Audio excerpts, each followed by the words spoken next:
এই ভারতের থালাপতি বিজয়, যিনি শপথ গ্রহণ করার পর আজকে ভারতের তার রাষ্ট্রীয়ভাবে প্রায় 700 মদের দোকান তিনি বন্ধের ঘোষণা দিয়েছেন। আলহামদুলিল্লাহ।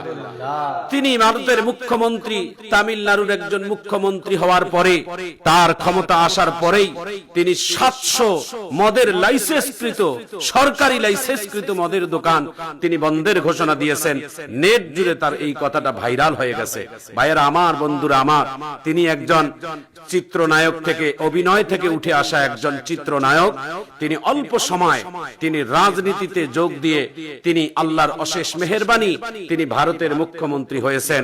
তিনার কথায় এবং ভারতের অসংখ্য মুসলমানেরা সন্তুষ্ট এবং খুশি।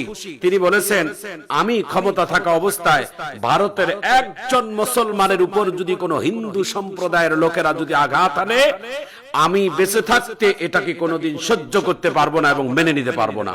ভাইয়েরা আমার, বন্ধুরা আমার, আমাদের এই ভারতের উপমহাদেশের ভারতের পশ্চিমবঙ্গের একজন নবনির্বাচিত মুখ্যমন্ত্রী হলেন, নাম তার শুভেন্দু।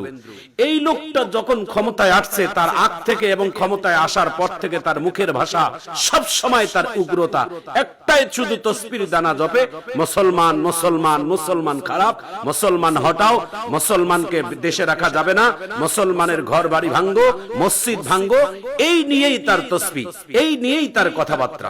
কিন্তু আমরা এই শুভেন্দুকে আমরা জানিয়ে দিতে চাই, আপনি ভারতের মুখ্যমন্ত্রী, আপনি কে জানিয়ে দিতে চাই, আপনি দেখেন বিজয় থালাপতির দিকে, আপনি তার কাছ থেকে আপনি শিক্ষা নেন যে আপনি অনেক দিন আপনি রাজনীতির থেকে আসছেন, কিন্তু বিজয় থালাপতি তো অল্প দিনে রাজনীতির থেকে আসছে। আজকে বিজয় থালাপতি কিভাবে তার রাষ্ট্র পরিচালনার সিদ্ধান্ত নিয়েছে, আর আপনি কোন উল্টা পথে রাষ্ট্র পরিচালনার সিদ্ধান্ত নিয়েছেন, আপনি বিবেচনা করেন, তার কাছ থেকে আপনি শিক্ষা নেন।